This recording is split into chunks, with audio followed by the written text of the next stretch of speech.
Hey, everybody, and welcome to a conversation with Mike Oppenheim. Did I say that right? You did. Okay. Usually you go by Mike Oppie, and so you make it easier on everybody to not have to have the last part, which is the more confusing part. I think everybody can do op, Yeah. but it's the Inheim part that is difficult. Now, were you inundated with information during the whole Barbie Oppenheimer thing?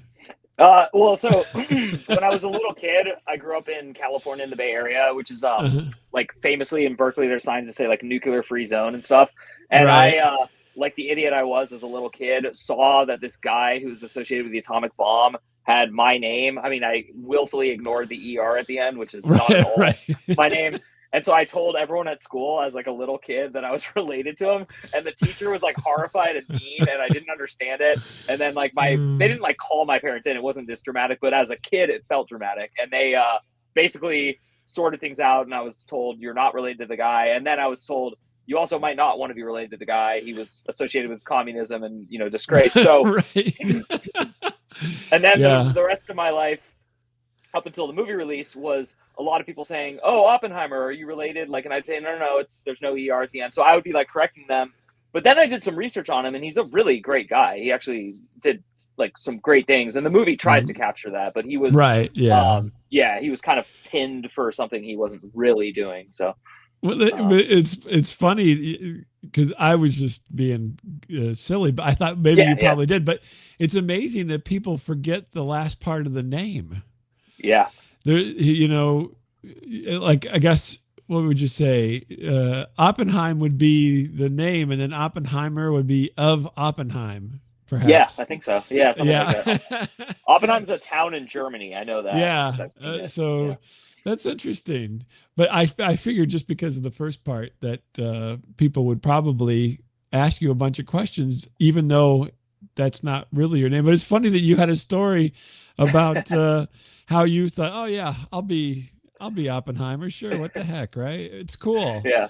He made the Well, as a kid, bomb, you're right? yeah, yeah, big bomb. I mean, it's just like what, and it's now 2025. We teach history very differently. This is like in the 1980s. Like we were Right. still Yeah. in a Cold War with Russia, so we were pretty braggadocious about. Right. Well, yeah, and Yeah, then and so yeah, in the 80s exactly. So we did you have to go through the nuclear drills? Do you yep, remember these at all? Yeah, me yep. too. Let's Oh my get them gosh. to. It sounds so ridiculous when you're a kid, you just kind of go along with everything. Yeah, I'll get under my desk when the nuclear bomb goes off. Now you're like, what's the point? It's Yeah, idiotic, right? I mean, yeah, I think the whole idea behind that was just to make everybody feel better, maybe, even though what everybody was being asked to do was really quite ridiculous. yeah, and I liken it in a completely opposite way to. I have been told, I have young children, so they have not yet been taught this, but they do active shooter drills in schools now, which is Yes. Oh gosh, yes. and to me, I'm liking it because I'm saying it's actually the polar opposite to me. You're introducing a concept to children. Hey, other kids have done this and will do this. And then B, Hmm. it's just like, I don't know. I don't like it. I would rather not have a drill. I would rather not talk about it. And I would rather just, Right. if and when it happens. But, Yeah. That's the weird thing. So the funny, if you, I'm not studying on these kind of things, but me I neither. would Yeah. say lightly taking in the information is there have been uh, school shootings forever. It's just now it seems to be well now because we have more people. There's more of them, and I think it's Mm-hmm. a bit of a statistical thing, right? So because there's more people, then you have more of this other behavior and so forth. But and so active shooter drills is something that my kids had to go through, and yeah, I wasn't all happy about it either. But you're right; it's probably better to be somewhat prepared and I guess that's probably the logic from the nuclear drills either is to try to be to at least you're addressing an issue, even if your solution isn't always the best solution. Because the reality with the active shooter, not to be a downer, but is bullets go through walls. Yeah. So I mean, our schools aren't built of Kevlar And just because you barricade the door doesn't mean that something's not going to get into that room. It's just less likely to be as deliberate, possibly. Mhm. So yeah, but yeah, we don't want to tell the kids about that stuff. Hopefully, there's no kids are listening to this about my Yeah. talk Well, about that. what's funny, my introduction to school shootings was actually in '91, the phenomenally popular song "Jeremy" by Pearl Jam, and the video Oh on yeah, MTV, yeah. and tells the story of a kid who goes to school and he speaks in Uh-huh. class today, and it's a reference to him shooting, I think, one or two classmates, and it's a very gory, bloody video, and I don't even think there's a chance in heck that it could be released nowadays. It probably would never pass, you know? Right nowadays, that we would probably wouldn't. Although there's not many music videos anymore, which is kind of sad. I was just Yeah. thinking about that. I just was. I had seen something. Oh, actually, I was on my Fire TV. I was watching something, and then one of the ads was, check out the latest music videos. So I clicked on it, and it did play music videos, but it just kind of made me a little bit sad because you talk about the 80s. Back in the 80s with MTV and everything, we had music videos, and it was the content, it wasn't the background, right? Hmm. Hmm. And then, like you mentioned, the Jeremy song, that was something that was very powerful at the time because it had everybody's attention, because it wasn't you just put it on and cleaned your house, and you had these things going on. You actually were sitting there paying attention, and the videos got more and more complex after they got going. I thought it was at 83 was MTV, I'm thinking. I think so. Yeah. Yeah, and so the first videos were very quite simple, and then by the time you get to the 90s, I mean, they're storytelling, right? There's a lot of stuff going on, and it got really complicated and more interesting and so forth. And now I think we're back, because the one that I watched was a K-pop thing, Mm. APT, I think is the name of the song. Anyway, it's very simple. It's just people dancing around on a soundstage singing the song, and it had some graphics and things, but it was more like the original. It was more like flock of seagulls Uh-huh. standing around I'm still playing their thinking of synthesizers. yeah, the Bengals walk like an Egyptian just because I was like a Yeah, little boy and I was like, oh, these are like the most beautiful women in the history of the world. Like I remember, like, and this is prepubescent, so it's like very innocent, you know. It's just like these, right. and then also like as a kid in the '80s, thinking adults wear like headbands and like long dangling, you know, just like all the style choices were like fascinating. Yeah, Uh, a little bit out there, right? I do, When we look back. yeah, I like that you brought it up just because I do feel like this sadness about the attention span in our culture, and it's not like that I care about an individual's attention span, but I really am sad that like television shows are made for people holding a phone in their hand and barely watching it. Like Hmm. movies are come out at home and people are like walking and leaving. You know, it's just like because like yeah, like art is like consumed with your full attention. It has a profound effect on you, and I've been testing it. I've been Right. watching like, old Daniel Day Lewis movies, and I've been putting my phone away, and it's like actually hard. I'm 43, and it's hard for me, and I didn't grow up with these like that. And I have to like Right. put it away, and every once in a while, in the first 10, 20 minutes, I'll look at my phone with like this sense of like, well, this movie is not so exciting that I could like not turn and look at something, but I know if I do that, I'm going to lose something. And so, yeah, I don't know. Yeah. I know it's not the Well, old man on the hill, but yeah. it is weird like that though, because you're looking for, you get these blips of entertainment rather than getting like a full thing, and we're turning a corner here, Mike. I don't know if you realize, but I'm sure you do, that AI is going to change the way that we look at things, because it's not the same collaborative thing. So I look at, so if we want to elevate ourselves a little bit here, Mike, and Mhm. say what we're doing here is a bit of art, right? So we're having a conversation, and it's cached in the podcast light and so forth. And you and I are talking, and so we're interacting, and we're having this free flowing. None of this was planned, and we're bringing the best of ourselves to this moment. Whereas AI, you just go, I want to see a picture of a crab crawling across the beach that gets ate by a shark. You know what I mean? Yeah. And there's no collaboration. There's no, and then the work, the heavy lifting all gets done by the computer. Hmm. I think it's going to, right now it's not, there's a lot of interesting things, and they're only interesting because they've never been done before. Hmm. And I hope as we move forward that it's going to become more of a collaborative process than just, one person throwing out random, thoughts. Yeah. But we'll see. I mean, and then that gets taken in. I mean, I'll sit there and I mean, everybody, there's a group, and I can't remember the name of them right now, that is doing all of these movie trailers for really, really popular movies in different styles. So I watched one, Star Wars, if it was made in the 50s, right? That's cool. Yeah. Wow. So, Yeah. and I mean, it's on and on. You name a really popular franchise, they've probably done something, and it really is interesting, and it's all AI generated and so forth, and so. But it's like, is that now we're getting into these weird esoteric corners, right? Is that art, or is that Mm. just is that more of, before? In my mind, I would go, oh, I wonder what Star Wars would look like in the 50s. And then in my mind, it would all happen.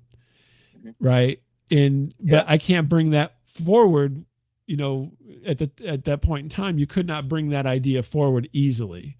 Hmm. And now you can. And so, I mean, where were we at? What's your thoughts on all this? I have so many thoughts, and it actually segues into like the most awkward feeling I have as of late, which is like, as is below my name here on this visual podcast, I have a Mm-hmm. website, and on that website I write things, I do podcasts, I do original music and music videos, and my point is that I'm an artist of like all trades. I do like almost every form of art, and I'm Mm-hmm. also trying to make money, but I also see my competition and what they're doing to both make money or to like promote, and it turns me off, all of it, to the point where I'm turned off about my own. And then it just makes me, every time I want to quit, like I literally just want to pull the rug and just say, forget it. I don't. And the reason I don't is because Franz Kafka wrote and then thought his friend was going to burn his work, and he didn't. And it made a difference. And so I just know that I'm a human with a real heart who wants to make a difference. And so I do all this art. I also live in this hyper peak capitalism era of America, where Yeah. I'm watching the foundation shake at the very least, if not maybe come down. And it's I'm not terrified so much as I am questioning myself and other artists to really think about, like, don't have an issue with charging money for things. No artist should feel like it's not okay to ask money for art, but to expect a society to have reverence for this many people who want to be artists Mm-hmm. is actually absurd, including myself. And so it's humbling and a little bit humiliating for me to like do all this math, because when I was started my first band in like the year 1999, 2000, it was such a different landscape. The competition was clear. It was like everyone and their mother wants to play guitar and be in a band, but very few people actually get their S together, practice enough to do it. Like it wasn't, Mm-hmm. so like just the sheer level of like, hey, me and my four friends actually practice every single day of the week, have all these songs memorized, we can play them without making mistakes, and they're original, was like enough to get into like venues. And we were like Mm-hmm. touring and not making money, but again, it was like a respect driven thing. And now I cringe and feel bad for like all musicians, because no one wants to go to a live event anyway, so you might as well just throw it up on the internet. Right. Yeah. Well, yeah. COVID, like, ruined a lot of things. I mean, Yeah, yeah. and I don't understand. I don't want to get off the AI topic, but just a real Yeah. quick aside on the COVID thing. I don't understand how that happened, to be honest with you, because as when I was young, the whole idea was to go do things, go Yeah. places, go, experience stuff, right? And you'd meet up with your friends, even if you didn't have an agenda, didn't have a plan, you'd meet up and you'd go, what do you want to do? And then you'd go do something, right? And nowadays it seems like that's not happening as much. And I think COVID did it. I mean, COVID somehow switch something in a lot of people's brains to say, I'm just going to be here. And I think that combined with your phone and all that kind of stuff kind of traps people a little bit in that thinking. But to go back to the AI thing, the interesting thing that you mentioned, and something that I hadn't really processed, severely until you mentioned that, was, I'm like, well, why don't you just said, why do my things for this reason? I'm thinking, well, why the heck am I doing my thing? That's a good question. Yeah, yeah. And I think I'm like, I think I do it for my own self enjoyment. That's the number one thing on my list. So if I make money, don't make money, I don't really care.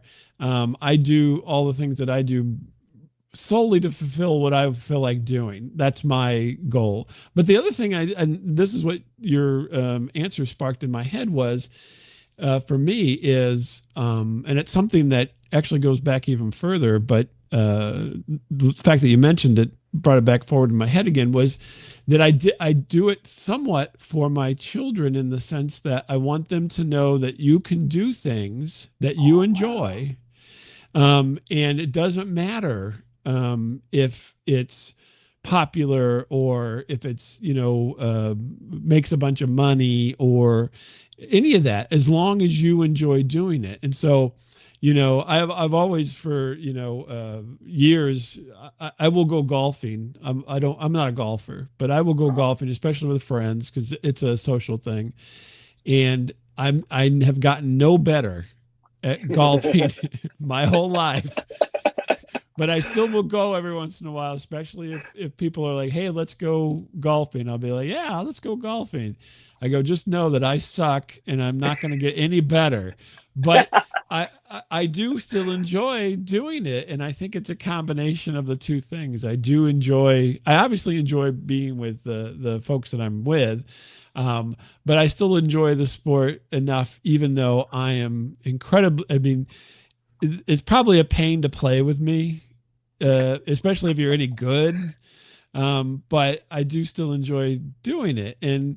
And I think that's kind of like the art thing. It's a situation where it's like, you just need to, do the things that you want to do, no matter what the outcome. Mm-hmm. I think it's a good lesson. And I think that kids who get in the rut of thinking that it has to be popular or successful, and then they stop doing it because, even though they like it, but they're like, well, it's not popular or successful, I got to do something that's that.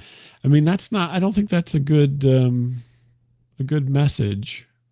No, Maybe. and it affected me on and off in my 20s and 30s, because when I would seek professional guidance for help for how to get to the next level I wanted to get to, I would be told, your problem, I was told this by everyone every year of my life, you do too many things, pick one and only do that. And then that goes back to what you just said, which is, that sounds like the worst life ever. Like, I do not want to, I have no envy for, this is a random name I'm going to pull, but like Ariana Grande, who gets paid to like show up to the same place and sing the same songs every night. And then she can only release an album that like the entire group around her that makes money off of her, like, deems worthy of releasing, like Taylor Swift. Right.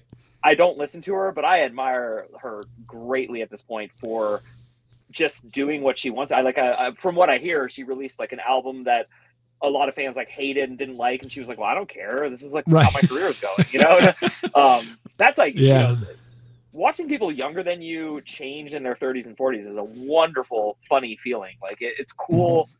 Like Madonna's not my contemporary, so it was weird watching her as someone younger than her. But now I'm talking about Taylor Swift, who's younger than me by the same difference. Madonna's older. Oh, right, so I have these like two people showing me two very, and Britney Spears would be from my age group, I guess, except she didn't really last. Well, she's out. I don't know. So you made me think a lot, but I do agree, especially with having kids, that I'm definitely going to even push that further now, like that you said it, with my own life, which is I'm having a great time more than ever making things. And part of it is I've stopped like religiously posting on social media and going back to social media and looking to see if it like hooked. Like I just have stopped paying attention to the outcome.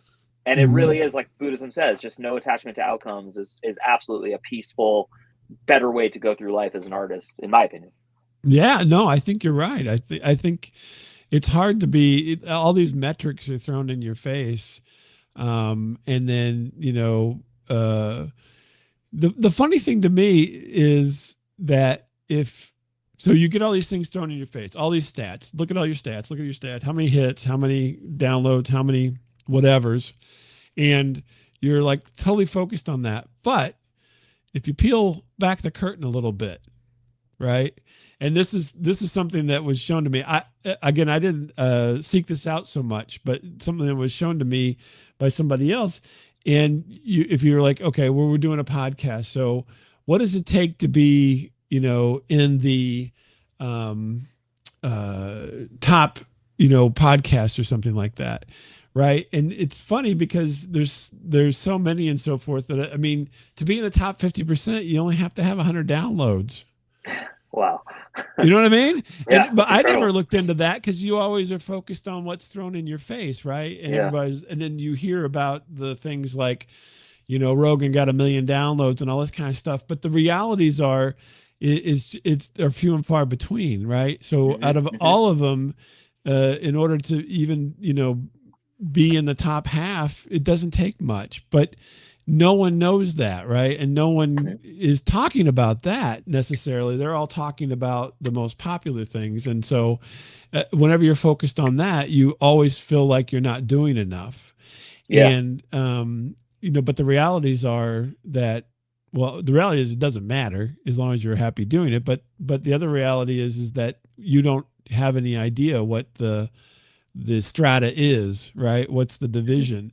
And if you happen upon it, then you realize, well, wait a minute, this is all a bunch of this is all a bunch of smoke and mirrors. Yeah. And I think that I mean, I think that happens a lot in other areas. You mentioned that you were in a band and so forth, and I mean, the fact that you even got a gig, you're probably, better than 80% of everybody else out there because you actually got a gig, right? Yeah. Or you even mentioned that, getting your poop in a group so you could get it together to Yeah. do a song is something. Again, it shoots you to the top. I think we get deluded into thinking we're not good because we're only hear about the people who are at the top of their game, Yeah. and the media feeds us that constantly, Yeah. and your streams and all that kind of stuff. It's weird. It is a weird. There's no, what do you want to call it? There's no context Uh-huh. Yeah. given, Yeah. Yeah. There's, and I and yeah. Go ahead. I feel like very strongly too that now more than ever, uh, there's no context for like anything. Like there's a No. lot of I keep hearing from vague sources I don't know that everything is going wrong, and then I keep hearing from people I do know that just over and over again, I'm confused. What is going on? What am I supposed to care about? What can I do? And it's just like this state of bamboozlement, which to me is not just like political and not just American. It's like all over the Right. world, and it has to Mm. do with AI. There's this reset of like it used to be pretty simple. Like, where's my first and second and third meal going to come from? And if I can't figure Mm. those three things out, nothing else matters. And then I think like there's so much free time in what we call first world countries, and I would even argue Mm. second world countries. Um, and there's something going on with AI because it's like people who hate work are scared to lose the work they hate to AI. And I Right. think the reason people are scared is they don't trust that we have our S together as people to just Mm. actually harmoniously use AI and also give food out to people and like make it peaceful. Like I think that they burned food in the Great Depression to keep prices high.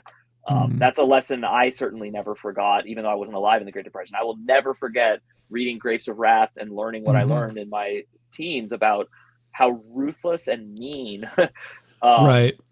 that was. And so I do think like when there's a coming scarcity of like, and again, scarcity of labor only because AI is going to take white collar jobs and robots with AI are going to take blue collar jobs. So it's like, Mm.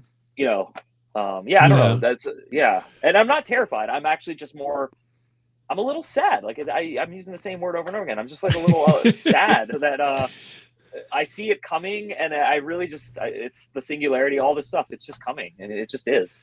Yeah. Well, and I think this would be my thought because I'm sad as well because we have, the changes seem to be happening quicker, right? So Yeah, yeah, I had a somewhat similar um experience as my parents, right? There was hmm changes, but the computers and everything over time there through the 80s and the 90s and so forth, but that they didn't have. But and it was drastic, but it wasn't so drastic that it shifted the world as quickly, right? yeah, So, totally. but here lately, I mean, if you think about 2000, right? We're only in 2025, so over the last 25 years,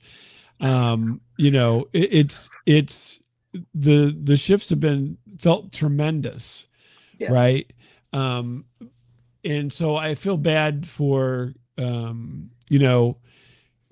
kids growing up because they're feeling these shifts within shorter periods of life. So between the time you think a kid was born in 2000 and then it's now 2025, how different the world is for them. That for me, I didn't notice it until I was probably in my, a bit later, you know what I mean, yeah, by 30 or something. yeah, yeah. And I'm with you. and so, it's interesting how quickly everything's happening and the fact that we are still um, we have uh, generations of people who aren't dealing with that who have a certain amount of power. And I don't want to get too much into politics, but because I'm not really a political person, Yeah, no, I'm with you. so they're not dealing with these changes well at all, and Yeah, and yeah, so because they're not used to them, and so I think that causes a lot of friction and a hmm lot of confusion and in some ways a lot of uh, animosity. They want to hold on to yeah, their time yeah, period, and they do things within their power to do so, which then ruin the progress. So it's a little yeah, bit of both, right? It's a little yeah, bit on both ends of the spectrum with the way it's going. Because to me, we are at a time in history where literally I think at least in the area that I live, right? I'm not going to blanket the world with this statement, but in the area I live, you could easily feed everybody. You could hmm easily put somebody in a living situation, right, and give them clothes and so forth, and you can easily educate everybody. hmm And yet we don't. Bob, this is like where, like my heart, like we talk about collaborations and humans. This is it. This is like it's so hard to know that so many of us feel this and know this, and yet we really are powerless. Like I don't, I hate when I hear accusations that we should or we could do more. Like it's really not true. It would be abrasive and rude to just start demanding my way and just start like yelling at people, but Hmm. it's we have the capability. And again, what you said, like where you live is true, but where you live is a model that could be spread out easily with AI and everything else that's going on. Yeah, And they've invented solar planes. Like we don't even need to have gasoline to like fly right. ship and supplies. I mean, it's even like a nuclear reactor on like our warships are a beacon of environmentalism. So Right. the machinations of war are like, yeah. Oh, It's wild though if you think about it. I would say, and it's been a few years. I mean, it's not just happened now. I mean, this has been over yeah. the last few years at least that we have all of the tools, we have all of the knowledge, and we have all of the pieces, but we don't implement them. And if you can imagine, you know, taking this next step, it you it would be easy, I think. Maybe it's not easy is not the word to use, but it would be possible to do a lot of these things, and I keep reading that we're the only industrialized country without some type of healthcare system in place for everybody, and it makes me sad because that's another area that could ease, we could adapt, right? Mhm. And I think the problem becomes, you talk about burning food and the depression, is because we don't want to change. The buggy whip people don't want buggies to go away. Yeah. And but there comes a time when that has to happen. Mhm. And if we, the longer we wait and don't make it happen, and then it's eventually just going to burst free. Mhm. And it'll be harder to do that than it will be to do a controlled transition if we do an uncontrolled transition. And Mhm. it, just like anything, right? So, Yeah. I mean, you could take that idea and drag it all the way down to how am I going to get this kid to the car because he doesn't want to go somewhere, Yeah. right? Yeah. Yeah. Yeah. That's a great. I mean, yeah. I can grab him and throw him in the car, or we can take a little time and work on our strategy to make going someplace to be enjoyable, as opposed to being traumatic. Yeah. And I think, and I'll tell you, I'll be honest with you, because I get a lot of guff because I use a lot of examples with even in work and so forth with children, because and they're like, we're not children, because they're thinking about the children part. I'm thinking about the process part. So, because everybody's not going to get along and everybody's not going to do exactly what you want, but and just like children. And so then if you do a process that, and this goes for little kids all the way up to adults, because we don't really change that much. I mean, let's be No. honest.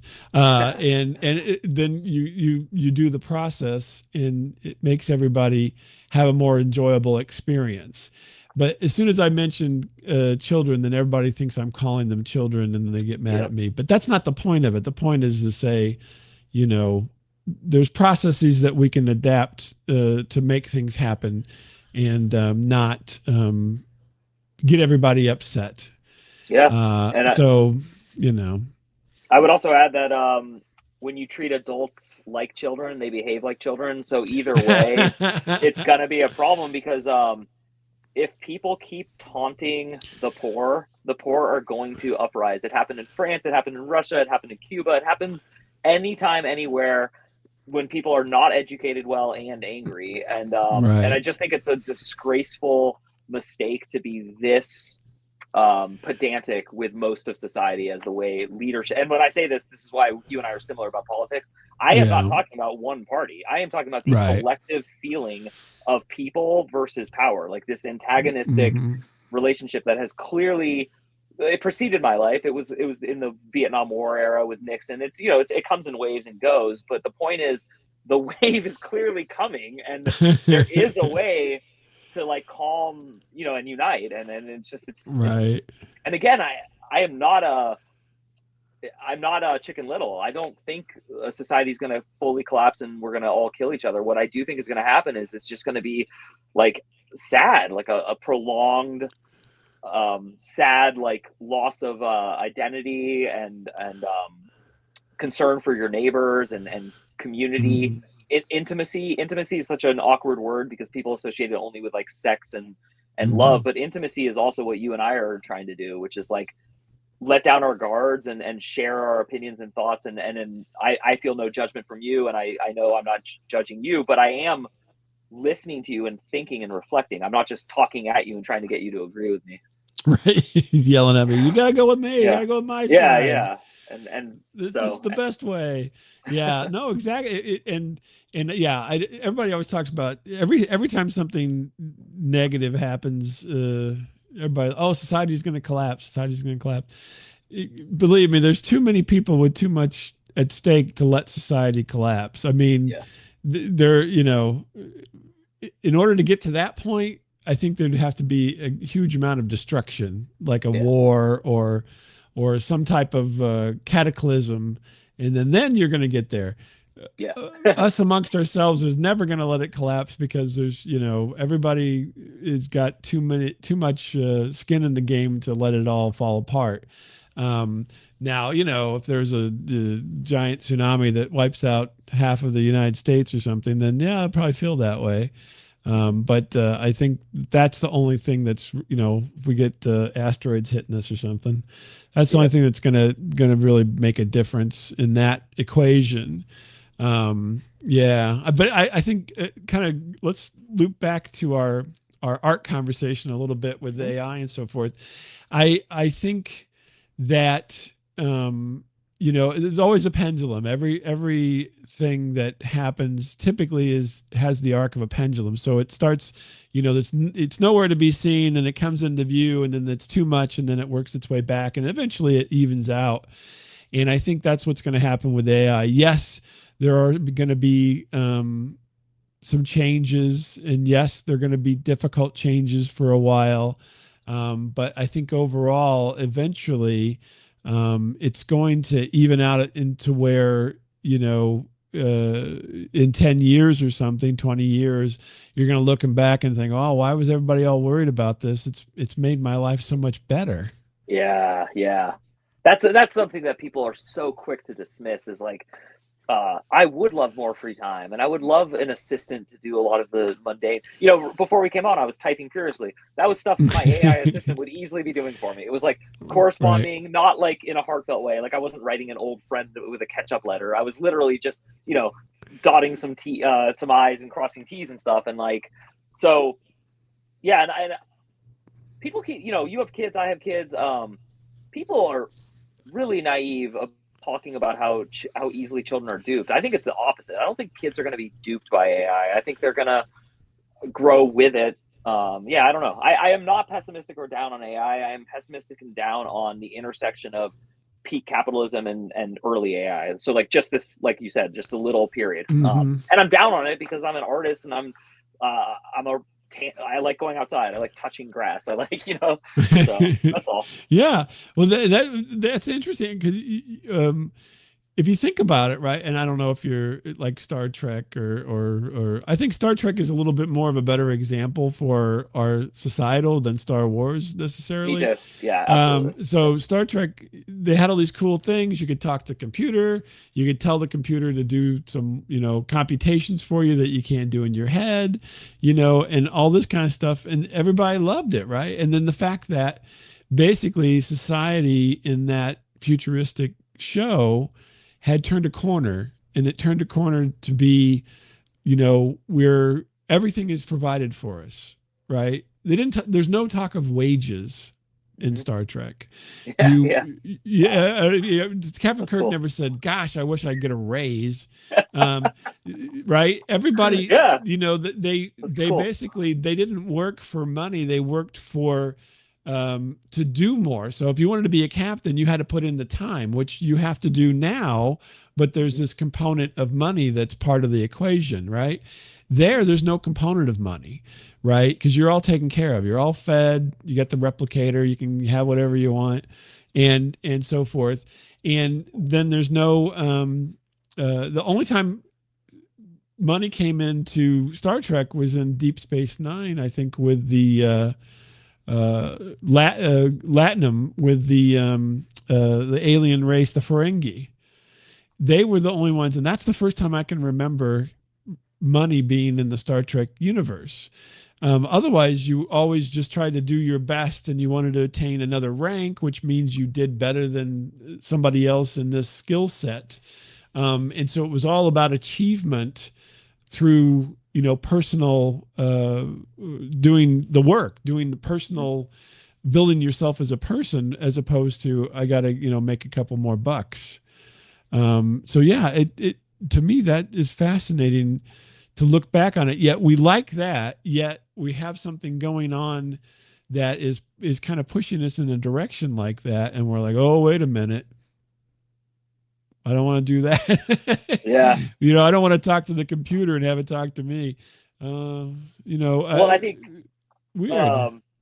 The only pushback in my head to our side of this, because I am with you completely. And I remember as a kid, I really actually remember Star Trek blowing my mind, because it actually had like Asians and Black people, and like sure. I'm talking about the 60s one, and like that diversity was like mind blowing to me as a kid, because there was no other program with that. I mean, we had the Cosby Show, but that was a new show. So this was like, right. And I remember like To Boldly Go, and I remember the movie version, like actually thinking about it, like, and be like, oh wow, the premise of this show is peace. Like it was just like mind blowing because I was growing up, like we said, in the Cold War. But the other thing, the other pushback in my life, and it's from the same era, is the famous haunting end scene of 2001: A Space Odyssey, where the people have lied to Dave about why he's on the mission. So that's the first thing that reminds me of current society, we would do that. We Right. would totally lie to Sure. people. Oh, And totally lie to people. Yeah. and then he's horrified when he finds out that he doesn't know where he's going or have any control, and then Hal is in control. And then it's just this like pivotal scene where you can see why we should have AI regulating pipes and water and nuclear reaction stuff, but there also should always be a human who's actually above it. And Right. that's the missing link that I think a lot of people who are smart are worried about, is oversight. And here my thing, and everybody, even with technology, current technology that's not sentient or have any intelligence at all, I'm like, you can pull the plug. Yeah. They're Exactly. dependent on you to feed them energy, and somewhere where that energy comes from. So you can hit the breaker, you can, pull the plug, you can cut a wire. I mean, everybody seems to forget that. You know what I mean? It's like, Well, there's Boston Dynamics is working really hard to put a monkey wrench in that, which is they want to have these like lithium battery sure. packs on like Yeah. robot soldier. So the problem is it's always the machinations of war. It's always the like, Right. They're building. Do you watch Black Mirror before I go off on a? Yeah, no, I haven't seen all of it, but yeah, I have seen parts of it. Yeah. You seen the robot dog one by chance? It's where these people like stumble on a factory that's been shut down, and it's like after a cataclysmic war, and they don't know it, but there's all these like basically picture Boston Dynamics like robot dogs and stuff that are like terrifyingly good at like finding humans and killing them, and because of battery technology, they can't pull a plug, and so the whole premise of the show. And again, I'm not, you know me well enough to know I am not saying you're wrong at all. What I am saying is the only thing that does scare me is Boston Dynamics and the Pentagon working together behind all our backs, and just sure, yeah. But I mean, if you had the means, I mean, there's nothing greater than a bullet going through a lithium battery to ruin your day. I don't know if you've ever experienced one catching fire, but they have little thin layers of material to keep it from combusting. And that's why you see all these videos where phones go up in flames and so forth. Yeah. Because all that gets compromised. And so, yeah, the funny thing is you would think, and this another one of these weird tangents here, but it's humans keep surviving even though we're very fragile. Yeah. Right. So, but all these other things that are created are just as fragile. It's just we build them up a little bit in our minds to think that they're invincible, which maybe, I mean, in ways they can be invincible, right? And they don't sleep, and they don't need to eat, and they don't need to drink anything like we do. And so that makes them a little bit more adept at doing certain things, just like the reason, AI can compute way faster than we can. And that's what makes it fascinating and amazing, right? But the reality is there's always an Achilles heel on everything. And the great thing about humans is we're incredibly adaptable. And for whatever reason, we've been fantastic at finding those weaknesses, because we find them in each other constantly, and we find them in everything around us, right? We exploit all the weaknesses. The reason we have a society that we do today is we've exploited every weakness that we could in nature and everything around us, right? And so, I don't see why that wouldn't continue to do so. And, one of the robot dogs could be waterproof to a point, but hey, maybe he can't swim in water for a half an hour like you can, and then there's the end of that, right? Yeah. So all of it, it's all really fascinating to think about in that way. Is I've always kind of gets back to a thing that I always tell my kids, you always feel like I'm getting stuck in a position, or I'm stuck in doing something, or I feel stuck in this. And I'm like, you always have a choice every time, no matter what the situation, no matter what you're doing. Remember, you always have a choice, and that choice is to leave. That choice is to stop, right? Yes, there's going to be consequences, right? But that is always your choice. You don't have to stay there if you are willing to accept the consequences of the choice to leave. And the other thing was, and it's weird, the kids that don't, that always think about this because it's a lot of rules in place for everybody. And at one point in time, there's discussions at school and so forth about, if there's a fire in your house, what will you do and everything. And I told, my kids, I'm like, if there's a fire in the house, you throw whatever you want through that window and get out of here. They're like, I can break the window? Yeah. If there's a fire in the house, because they're going, go to these exits and everything. I'm like, I go, whenever there's certain situations where rules apply to nothing. And so you just have to make the decision. Am I in a situation where the rules don't apply? And you do whatever you need to do to get yourself out of that situation. And it was almost, to me, when I told them, it was like in their eyes, they're like, oh my gosh, I can break a window. Yeah. And I'm like, well, only if you're in the situation. But before that, it was like a realization. And they're like, before they would have never in a million years thought to break the window because you're not supposed to break windows. And I'm like, no, just break the window. Why would you wait? You're such a good dad, because it's such a preoccupation and somewhat of a fear of mine that people can be too obedient. Like they can't understand what exactly you're talking about. And it reminds me of so when Gene Hackman passed away, I decided to watch a couple of my favorite movies of his as kind of like a tribute. I just really liked him as an actor. So I rewatched The Unforgiven, and I didn't realize that movie, like the premise is Clint Eastwood tells his two little kids, hey, I'm leaving for like God knows how long. If something goes wrong, go down 3 miles down the road and find that woman you kind of know, and she'll help you. And then he just leaves. And it's like this daughter and this son, and they're like so young, and it's on the frontier. And like, I was just like laughing because I was like, God, we are like, you can't even like leave your kid in a car anymore. Like when I was a kid, my parents would leave me in a car for like an hour and a half at a freaking shopping mall, like just in the, like a parking lot in the sun. And like, they're like, it was electric windows. You couldn't even get the window like more than the crack they'd leave it. And it was just like, so it's just funny because I think that's an absurd thing to do to children, is to take away any of their like discovery. And, and like my friend's kid almost died in a creek the other day with all his friends. Oh no! Idiot! It was like the creek was frozen over, and the kids like 9 they were or 10 walking or 11. Yeah, and they all thought, and one of them fell, and the only reason that he didn't die is because the kids weren't actually cowards, and they actually understood like we need to get down and help him out. But I know like a lot of kids would be like, oh, I'm gonna get in trouble, like I shouldn't report, or like we should just run and like leave this person, or the old drop your friend off at the hospital versus what if the police find out and we're going to get in trouble. No, take your friend to the hospital. Like, I don't care. That's right.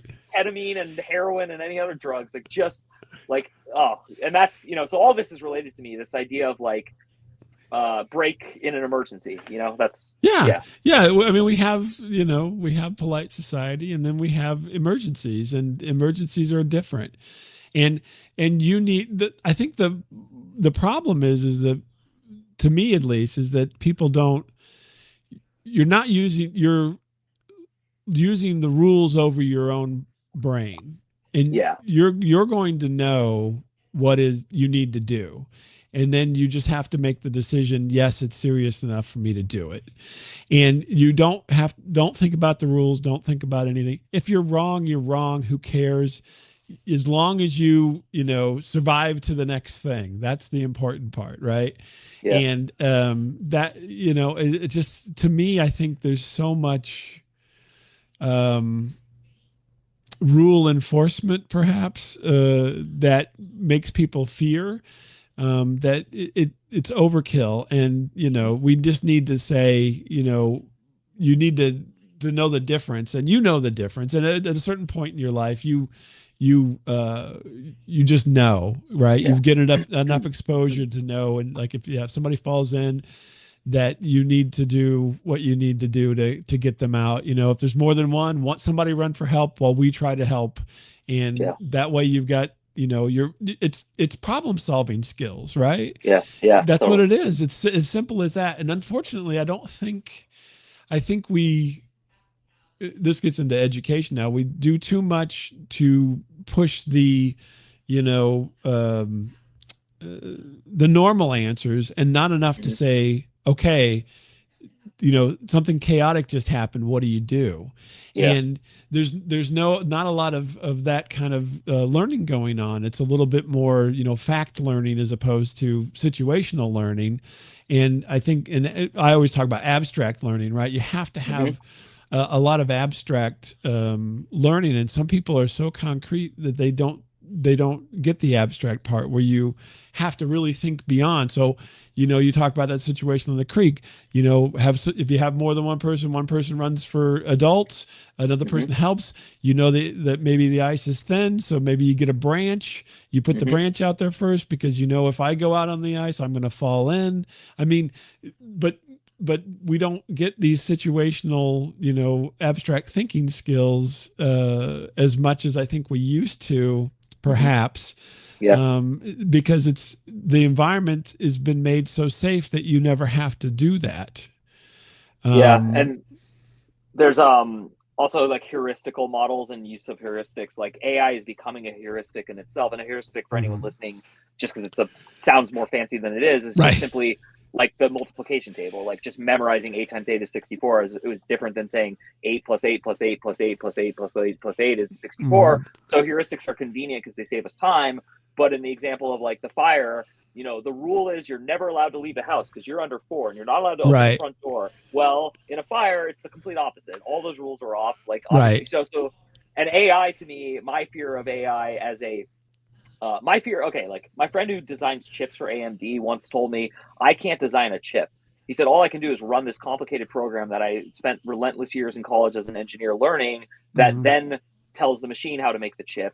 And meanwhile, the blueprint for the chip was made by someone else who doesn't know how to do what I do. And so he's explaining that like the supply chain of making chips for everything we use is there's almost no one on earth who knows how to actually do it all, like who could take Mhm. silicone and create a chip and then blah blah blah. But back in the 50s and the 60s, especially in Silicon Valley, people were making their own computers. They were experimenting with Right. fusing things and like so, and people used to repair a whole radio. Like you could go. So I'm worried about AI as a heuristic for everything. Like not even Mhm. knowing how to like brush your teeth because AI moves the toothbrush in the right That's direction. And, right. what I mean? Like so, but Yeah, worried is might be the wrong word. Yeah. that's interesting because that's one of those things, and people. I'm trying to think. There was a movie. I'm blanking on that, but anyway, well, how could like, there was something, the sci-fi movie where they had faster than light technology, but they didn't know how to do simple tasks, and they're like, how did that happen? It's like it's easy how it happens because eventually the average person gets so removed from the technology, like these phones, right? We talked about phones earlier. I can't make a phone, right? I used to, as kind of a hobby kind of thing, I could work on your regular old Bell telephone. Uh, Yeah. I could take it apart and put it back together. This kind of phone, I can't do that, right? And Yeah. eventually, we get the average. It gets to be more and more of an elite skill to the point where if all of those people with that elite skill were wiped out, you would have no idea how to make that phone. Yep. And we have so many things like that, right? Everybody talks about, cars are getting so complicated that you can't fix them yourself. Yep. Now you're pushing that into an elite skill, right? Yeah. And so everything can happen like that. And then if something were to come about that were to wipe out all those folks with that knowledge, then how would you know get that? Where would that knowledge come from? It had to be reinvented at Well, that point. they say some people that is what the Library of Alexandria did, is that it set back humanity by like Right. hundreds of years. And they say people predict that there's been many examples of that where like a Yeah. society has just crushed information. Yeah, it's interesting. I think about this a lot, especially as a kid. I used to take everything apart. My parents would get so annoyed. I would like take a phone, unscrew it, and I remember like Yeah. and I made like an intercom once, and I was like, Yeah. I probably it's the most proud I've ever been of myself. Probably that like that. And I remember it took like 4 weeks. Like I kept experimenting and like taking things apart and like trying different things. And yeah, so it's the not being able to fix a car, the fact that like also this ties into like mechanics want to make money and so do car companies. So like I drive a Hyundai with like a fancy computer. Most of Mhm. the like mom and pop shops I actually want to use cannot help me with my car when a certain thing goes Right. wrong. And it's Mhm. very frustrating because the Hyundai place, because of COVID, had wait times of 3.5 months. And so I Right. was in this rock hard place situation that was so frustrating during COVID, where I couldn't actually get a basic thing done on my car. Um, and it just made me think about where we're headed. Yeah. Yeah, it's wild. I mean that, and that's a negative to it all, right? So, Mhm. yeah, and I mean, and that gets into feeds back into the capitalism thing that you mentioned earlier and so forth. How it all kind of ties together because they obviously want to keep their, corner of that market, right? So Mhm. they don't want to just give it all away. But at some point, I think we have to think beyond all that. We have to think Yeah. about, how do we sustain ourselves beyond this ideology, right? This Mhm. this concept, because it's eventually going to go. I mean, if we continue on our trajectory, all this is going to change, and all of it's going to go away, Yeah. and so we're going to be on something else. Because really, if you think about it, and this is one of those, you know, one of those things. We're really only about 150 years into this model. Mhm. 150 years ago, yes, there was money.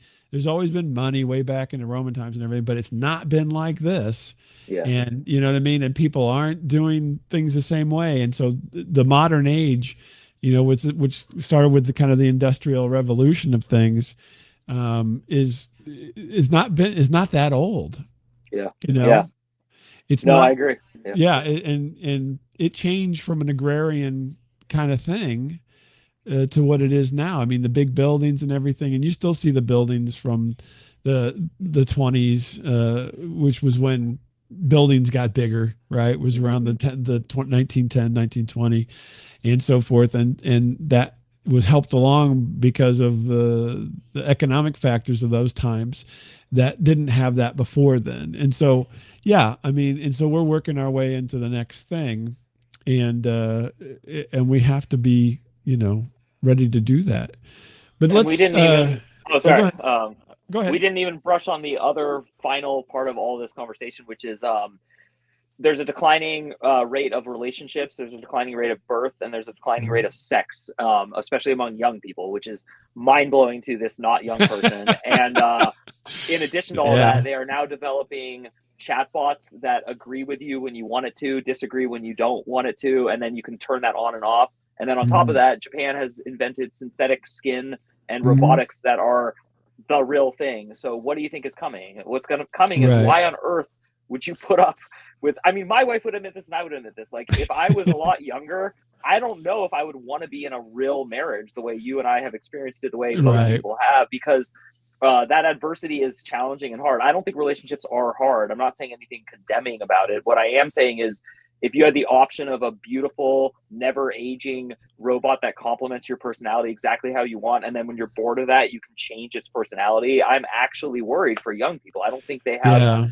the understanding of like the palpable human expression of love and how different that is from sex with a robot. you know? Yeah, that's weird. But by the joke in our house is that if either one of us were to pass away or something, my wife or myself, the other one would be like, "Are we going to get remarried?" Or no, that's it. This is it. yeah, yeah, We're done. totally. We're good to stay together for this period and so forth, but we're not going to venture into new territory. This is it. That's the Uh, same thing with my wife. It's like I would never cheat on my wife because that's such a hassle. Like it's exactly right. Well, what's the point? Yeah, there's no point, and it was just like, no, I exactly. don't. Yeah, Yeah, courting my I'm wife like, was long and arduous, and I loved her, and I loved doing it. But oh my god, I don't want to like. I'm out. yeah, exactly. I'm like, yeah, I'd be fine. I mean, I'd be sad, but I'd be Yeah, fine. yeah, yeah, Well, thanks, Mike. I know you got other stuff to get on to yeah. today. I want No, to thanks. thank you very much for taking the time. And I've got your website on the board here. Anything else you want to give as parting thoughts? Yeah, I would just say to anyone listening, young or old or same age as us, don't give up. No matter what it is that you're about to give up on, I don't care what it is. Just don't give up. Mhm. Give it another day, because I do think hope springs eternal.